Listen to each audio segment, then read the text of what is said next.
네, 오후 예배 때에는 복음에 대해서 집중적으로 나누고 있습니다.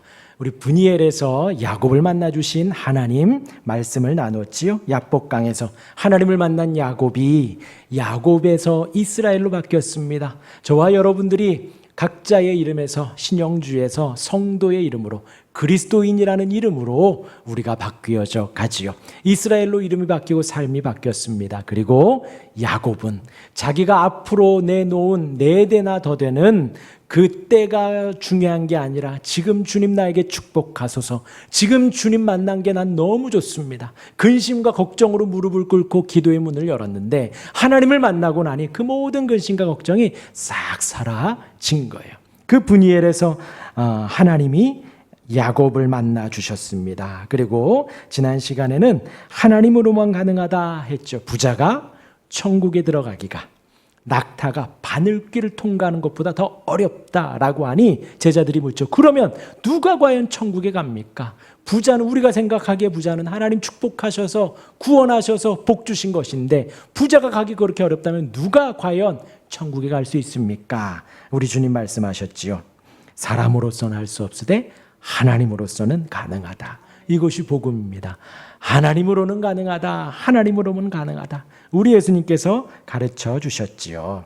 오늘은 예수님께서 사마리아 지역을 통과하여서 사마리아 여인을 만나시고 그에게 복음을 전하고 그 여인으로 말미암아 지역에 있는 영혼들이, 사마리아 사람들이 구원받는 일들이 생겨지게 됩니다. 오늘 이 부분을 간단히 나누고 마치도록 할게요. 먼저 사마리아 지역에 대해서 잠시 말씀을 드리면 유대인들이 있고 지금 예수님이 갈릴리 북쪽에서 예루살렘 남쪽으로 이동하는 가운데 그 사이에 이렇게 그 요단강 있고 쭉 이렇게 갈릴리 바다가 있고요. 그 밑으로 쭉 있고 맨 밑에 사해가 있습니다. 위에가 예수님이 활동하셨던 갈릴리예요. 그리고 이제 거기에서 예루살렘으로 가시는 길에 중간에 사마리아가 있습니다. 지금으로 하면 서울에서 부산에서 서울 가는데 중간에 대전이 있고 이렇게 충청도가 있는 것처럼 이렇게 통과해서 오면 가까운데 유대인들은 거기가 부정하다 해서 돌아와요. 굳이 저 포항에서 강릉에서 이렇게 돌아온단 말이죠. 굳이. 왜 그러한가? 그들은 사마리아인들, 사마리아 지역의 이방인들과 같이 이렇게 살아가요. 그러니까 혼혈족이라고도 하는 거예요. 유대인들은 철저 유대인입니다. 아브라함의 자손들, 이삭, 야곱의 12아들들, 그 12아들에서 나온 사람들만 자기들은 유대인이라고, 하나님의 선민이라고 믿어요. 중간에 개종에서 들어온 사람들도 그들은 거의 인정하진 않습니다. 같이 하나님을 섬긴다고는 하지만 그들 마음 안에는 우리 아브라함의 자손들만, 오로지 이 혈통만 하나님의 택한 백성이다. 그런 아주 신앙적인 고집이 단단하죠. 그러하니 사마리아인들, 그 지역에 있는 이방인들과 섞여 있는 그들을 유대인들은 무시하고 더럽다 하여서 돌아갈 땅도 밟기 힘들 정도니 유대인들은 그들을 이단아라고 했고 혹은 부정한 종교를 가진 사람이다. 왜요? 그들은 예배하러 예루살렘으로까지도 오지도 않았어요. 그 산에는 그리심산, 오늘 여인이 말을 하는 그리심산, 우리 조상들은 여기에서 예배하라고 합니다. 그곳에서 예배하니 유대인들의 입장에서는 저들은 성경을 다 보지도 않는구나, 모세오경만 믿어요. 그리고 그 성경의 지식도 잘 알지 못하는구나, 그리심산에서 예배하니. 그리고 혼혈족이 됐으니 성경에서도 모세와 함께 가나안 땅에 들어가서 그 지역 사람들과 통혼하지 말라고 했잖아요. 그런데 사마리아인들은 이방인들과 통혼을 했으니 유대인들 입장에선 그들은 이단아입니다. 심지어 뭐라고 했냐? 사마리아인의 빵은 돼지고기와 같다. 이 말이 그렇게 나쁘게 들리진 않는데, 그죠? 돼지고기 맛있는데, 근데 유대인들에게 있어서 돼지고기는 부정한 음식이죠. 그러니까 그 정도로 무시할 정도로 유대인들은 거기를 싫어했어요. 그런데 오늘 말씀 4장에 들어오면서 예수님은 사마리아로 통과하여야 하겠는지라, 이게 필수적으로 내가 그곳으로 가야겠다 하고 그곳에 가신 거예요. 거기에 가서 사마리아 여인과 대화를 하지요. 당시에 남성과 여성이 공공연하게 대화하는 것은 금기시 되었습니다. 공공장소에서 대화하는 것은. 그런데 예수님이 유대인 남성인 예수님과 사마리아인 여인이 서로 대화하는 것은 말도 안 되는 상황이었어요.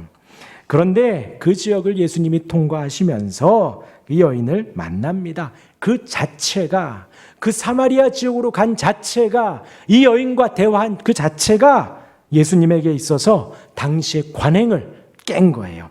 사회적인 경계를 허문 겁니다. 성별의 차이를 무너뜨린 거예요. 종교와 민족적인 모든 악감정을 다 무너뜨린 아주 파격적인 행보가 된 것이에요. 예수님이. 그럼 이 여인은 어떠한가요? 이 여인에 대한 성경의 정보는 많지 않아요. 그런데 많은 주석가들이 하는 말이 이 여인을 너무 나쁘게 보지는 말아라 라고 합니다. 그런데 이제 우리가 여기에 나온 대로 여러 가지 추측을 해보면 이 여인은 6시에 나왔습니다. 지금 6시가 아니라 이때는 정오예요. 정오. 저희 군대에 있을 때는 정오에는, 한여름에 정오 때는 오침을 했습니다. 한여름에는 오침을 했어요. 한두 시간 정도. 그 뜨거운 대낮에 훈련하다가 이제 탈진하니까. 이때도 비슷합니다. 정오에는 활동을 거의 하지 않아요.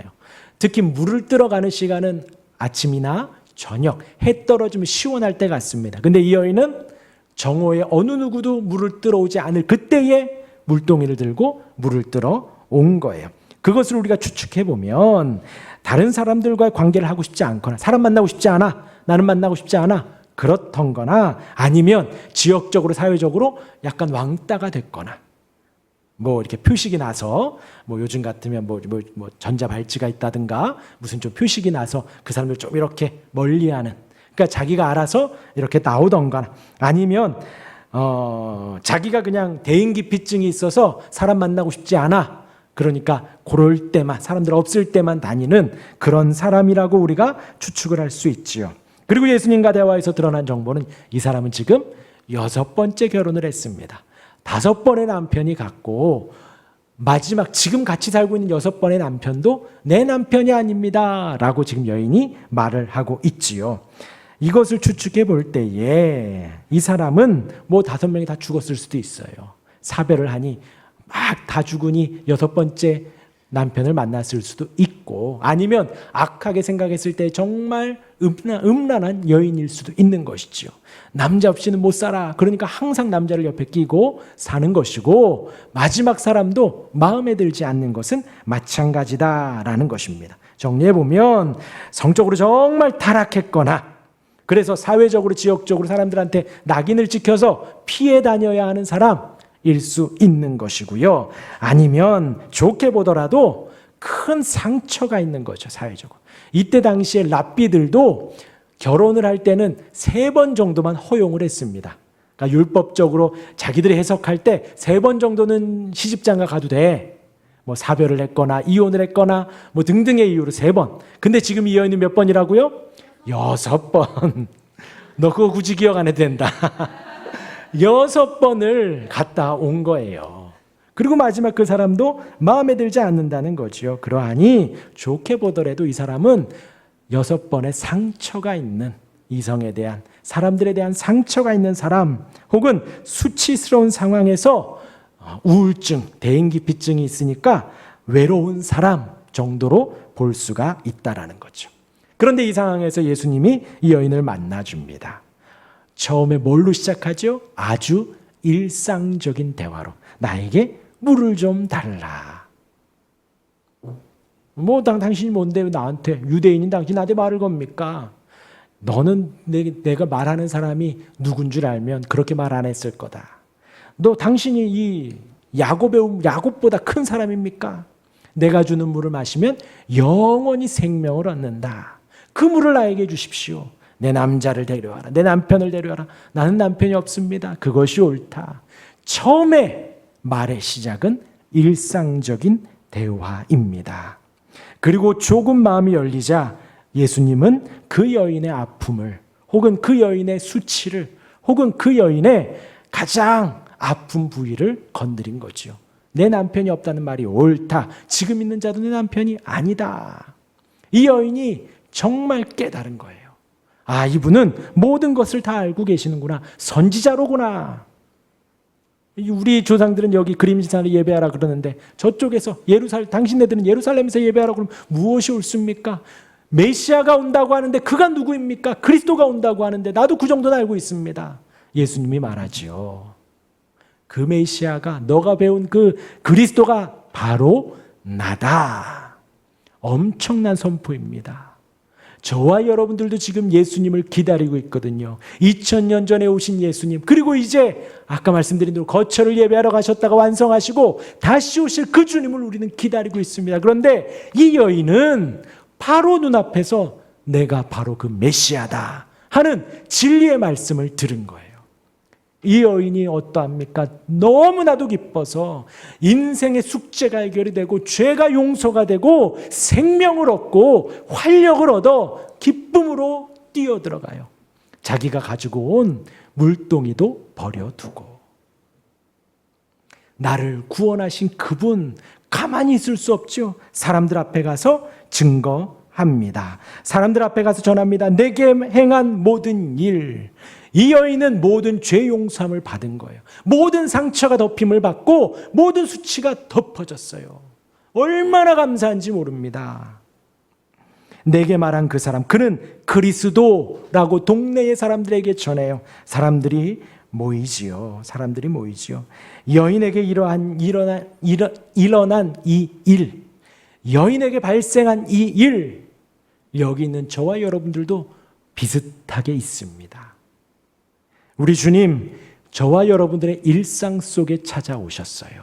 일상 속에 찾아오셔서 주님이 조금씩 말을 하십니다.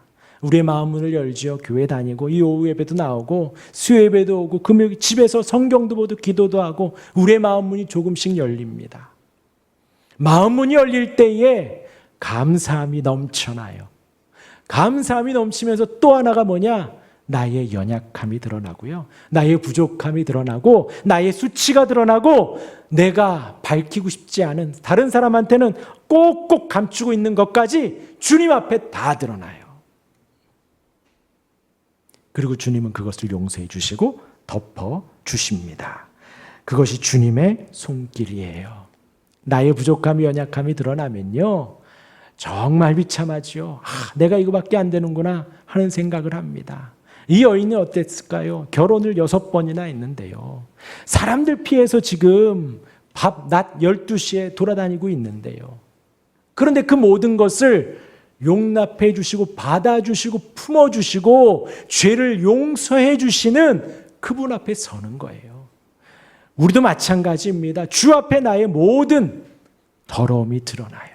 나의 모든 죄가 드러납니다. 나의 모든 연약함이 드러나요. 절대로 당황하지 마십시오. 이 안에서 당황하지 마시고요. 누군가에게 감추려 하지도 마셔요. 주님 앞에 다 드러난 것처럼 서로 안에도 다 이야기할 수 있습니다. 다 드러나도 왜요? 이 여인이 지금 막 돌아다니면서 전하잖아요. 사람 피해서 12시에 나왔는데 본인이 찾아가 막 전하는 거예요. 주 앞에 용서함 받은 자기의 그 죄가 이제는 더 이상 부끄럽지가 않은 거예요. 사람들 앞에 내 죄 용서함을 받았다. 나의 연약함이 덮임을 받았다. 그러하니 사람들이 올 수밖에 없지요. 이 여인 일주일 지나도 한 번이나 볼까 말까 늘 피해 다니고 늘 그런 사람이 복음을 전하고 있으니 예수님을 전하고 있으니 다 모이게 되죠. 여러분 복음을 전하는 건요, 예수님을 전하는 것은요 생뚱맞아요. 낯설어요.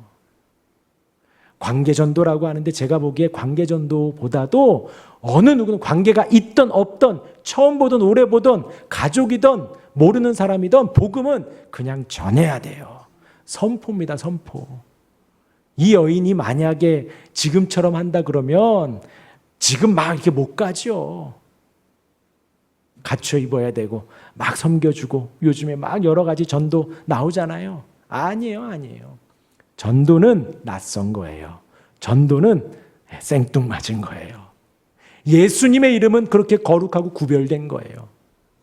이 세상의 어느 누구에게나 예수님의 이름은 구원이 되고 능력이 되고 생명이 되고 소망이 됩니다.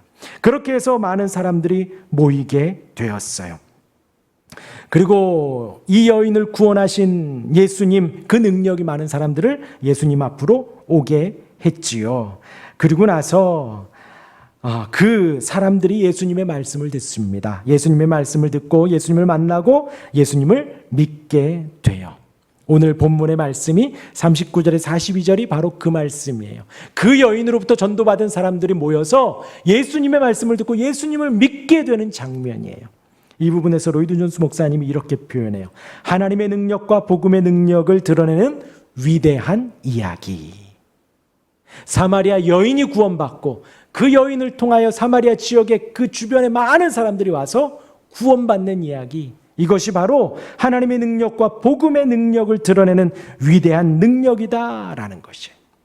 예수님의 이름이, 그 복음이, 능력의 이름이 이제 유대 지역, 유대인들을 넘어서서 사마리아 지역, 사마리아인들, 이방인들, 유대인들이 생각하기에 돼지고기만도 못한 아주 더러운 부정한 그들에게도 복음의 능력이 침투하고 복음의 능력이 빛을 발하고 있다라는 것입니다.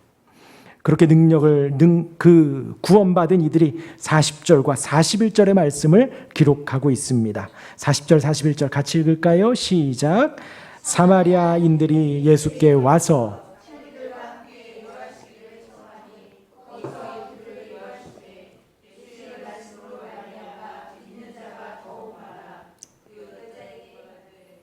더욱 많아입니다. 자, 그들이 구원받고 예수님을 더 갈망했다라는 거예요. 예수님을 더 사모했다라는 거예요. 아까 브니엘에서 야곱이 하나님을 만나고 자기가 근심하고 걱정하고 있었던 것을 싹 잊어버린 것처럼 이 사마리아 사람들이 전도를 받고 예수님 앞에 나와서 말씀을 들으니 그 말씀이 더욱더 사모가 되어서 예수님 더 계십시오, 더 계십시오, 더 가르쳐 주십시오, 더 말씀하십시오 라고 한 거예요. 그렇게 돼요. 여기 있는 저와 우리가 마찬가지입니다. 은혜를 받으면 우리가 말씀을 찾아요. 은혜가 떨어지면 말씀을 멀리해요. 되게 단순하죠? 단순해요.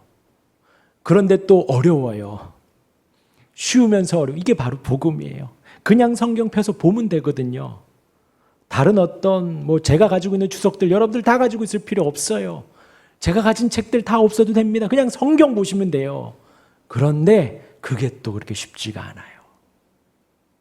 지금 이 사람들이 이 여인을 통해 전도받아 예수님을 만나고 똑같은 기쁨과 은혜를 누렸을 거예요. 죄 용서함되는 그 은혜를 누렸을 것입니다. 그러니까 가려는 예수님의 바짓가랑이를 붙잡고 더 계셔서 날 가르쳐 주십시오. 더 말씀하십시오.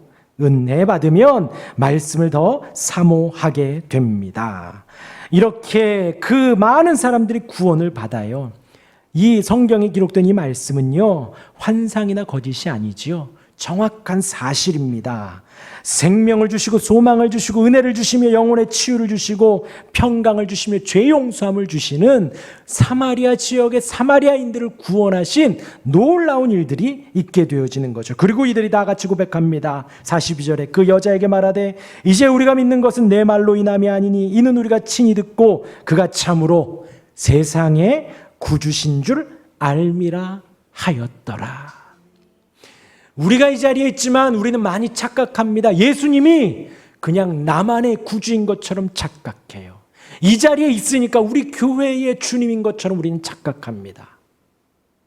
나만 구원해 주신, 거기에는 또 사실 어떻게 보면 약간의 교만함이 있어요. 내가 좀 착하니까, 내가 좀 선하니까, 내가 좀 순종 잘하니까 주님이 나를 좀 어여삐 보시나 보다라는 생각도 있습니다. 그런데 오늘 말씀에 그 사마리아 여인과 구원받은 많은 사람들이 뭐라고 고백해요? 세상의 구주라고요. 복음이 전해지는 데에는 장벽이 없습니다. 틀이 없습니다. 고하가 없어요. 공부 많이 한 사람은 복음을 더 잘 깨달은가요? 아니요. 더 교만합니다. 그럼 반대로 공부 많이 안 한 사람들은 순수하게 받아들일 수 있나요? 아니요. 더 거칠어요. 어린아이들은 더 순수한가요? 어린아이가 더 고집 있을 수 있고요. 나이가 많으면 또 더 많이 받아들일 수 있나요? 아니요. 문화가 다르면요? 전혀. 사회가 어떠면요? 아니요. 예수님의 구주 되신 그 구원의 능력은 진리이고요. 어느 누구에게나 세상의 구주입니다. 라고 고백되어질 수가 있습니다. 지금 우리 주변에 있는 불신자들 많아요. 배우자, 가족들도 있고 부모님도 있고 자녀들도 있고요. 그들에게도 세상의 구주가 되어지는 거예요. 성령께서 알려주시는 거예요. 우물가의 여인을 통해 예수님을 알지만 예수님의 말씀을 듣고 구원받았습니다. 저와 여러분들도 마찬가지예요. 제가 복음을 전하고요. 여러분들의 인생 속에 이 자리에 나와 앉아있지만 진정 복음을 전하시는 분은 우리 주님이십니다. 아까 말씀드렸지요. 신성은 우리와 함께 하셔요. 성령께서 지금 현재적으로 우리에게 가르쳐 주십니다. 그리고 우리가 예수님을 믿게 되어지는 거예요. 우리 안에 계시는 이 자리에 함께 하시는 그 주님이 우리에게 증거해 주시고 증언해 주십니다. 우리는 그 음성에 귀를 기울이는 거예요. 여러분들의 눈은 지금 성경을 보고 있고 여러분들의 귀는 제 음성을 듣고 있지만 여러분들의 마음은 지금 함께 하신 그 무한하신 주님 앞에 마음을 열어두고 그 주님의 가르치심에 우리가 귀를 기울이는 거예요. 그러할 때에 우리도 고백합니다. 세상의 구주라고. 나를 변화시키신 그 주님이 세상을 변화시키실 수 있다고. 나를 용서하신 그 주님이 내 주변의 전도대상자들을 변화시킬 수 있다고. 우리 모두는 다 고백할 수 있는 거예요. 왜 여기에서 세상의 구주라는 단어가 나왔을까요? 요한복음 4장이잖아요. 4장. 이제 예수님이 이 땅에 성육신 하셔서 복음을 전파하시며 공생의 사역을 하시는데 이 사마리아 이방 땅, 이방 지역, 유대인들이 더럽다고 생각하는 이들에게도 복음이 동일하게 선포가 되었다라는 거죠. 그리고 그 은혜가 저와 여러분들, 우리에게도 있는 거예요. 여러분, 이 자리에서 그리고 돌아온 한 주간 마음에 다짐하시길 바랍니다. 여기는 우리는 예수님을 믿지요. 세상의 구주임을 우리가 고백하고 믿습니다. 그리고 또 다짐하십시오. 예수님을 더욱 굳게 믿을 수 있도록. 그런 말 많이 듣잖아요. 너 믿음이 없어서 그래. 근데 정말 그래요. 우리가 믿음이 없어서 예배하는 게 힘든 거예요. 우리가 믿음이 없어서 주일날 다른 일들이 많이 생기는 거예요. 우리가 믿음이 없어서 봉사하기도 좀 버거운 거거든요. 믿음이 없어서. 그러하니 우리의 믿음이 굳건하여지도록 어떠한 상황과 환경 속에서도 이 믿음이 흔들리지 않도록 그렇게 우리가 더욱더 간구해야 합니다. 왜 이 말씀을 드릴까요?